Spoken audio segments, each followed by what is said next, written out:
ওরে বাবা, তো রাইখা দাও, বিয়া করে ফেলো, দুটা বউ পালতে পারবো না? অবশ্যই পারমু। আমি কি তোর মতো লুথা নাকি? সংসারের হাল শক্ত করে ধরতেছি না আমি? এখনো আমার সবকিছু অনেক স্ট্রং। খুব ভালো। আমার তো মনে হয় সাথীও তোমার পছন্দ করে, তো বিয়ার কথা কয়ে দেখো। দুই বোন একলগে বিয়া করন যায় না। কি হয়েছে আমার কথা আমাকে?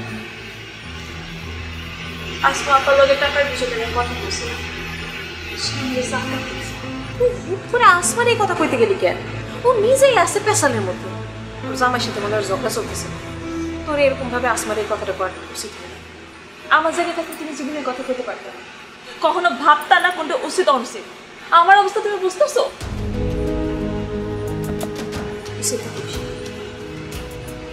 আল্লাহ সব ঠিক করে দেবে।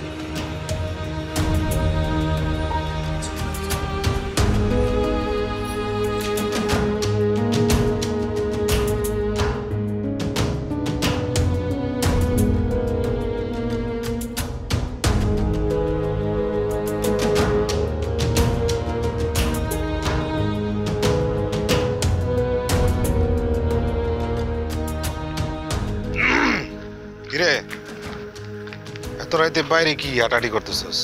ঘরে যা। ঘরের ভিতরে বসে দেখলাম মশা কামড়ায়, এর লেগে হাঁটাহাঁটি করতেছে। এমনিতেও তো ঘরে তো তুই বেশিক্ষণ থাকস না। এত রাইতে বাইরে হাঁটাহাঁটি করলে আবার শিয়ালে কামড় টামড় দিতে পারে, একটু সাবধানে। হ্যাঁ, কামড়ালে কামড়াক, আমার কাছে তো এমনিও কেউ আসে না। শিয়াল কামড়ানো শিলা যদি আমার কাছে আসে তাহলেও তো ভালো। বুঝছি। সাথীর ব্যাপারে কিছু ভাবছস? সাথীর ব্যাপারে কি ভাববো? আমার কাছে কোনো টাকা নাই, হাত খালি। টাকা হোক, পরে আবার চিন্তা করবো।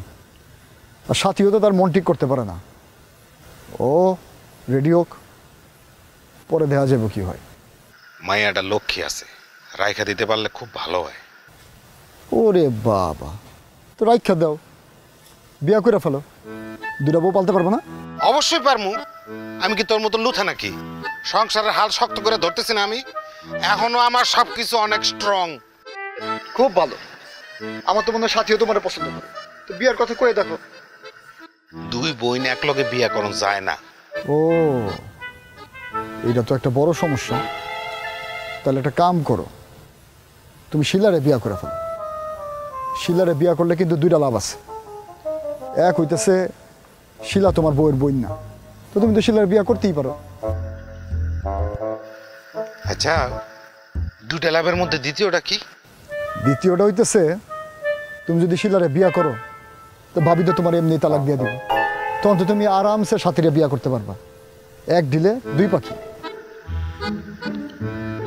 বুদ্ধি তো ভালোই দিছস। শোন, তোর লোকে আমার আরেকটা বিষয় একটু কথা আছে। কি বিষয়? তুই নাকি লাল রে জমি লিখে দিছস? ভাই, এই ব্যাপারে আমি তোমার লোকে পরে কথা কই। আর তুমি এসব জমি জমার ভিতরে ঢুকো না। তুমি চিন্তায় থাকো সাথী আর শিলারে কেমনে বিয়া করা যায়, দুই তিনটা বউ কেমনে পালা যায়, এটা চিন্তা করো।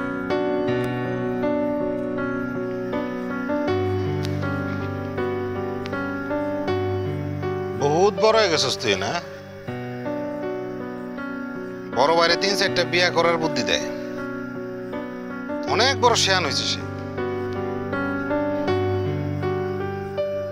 লালের লগে ওরা চলতে দেওয়া যাবে না। লালের তো ভেজাল আছে।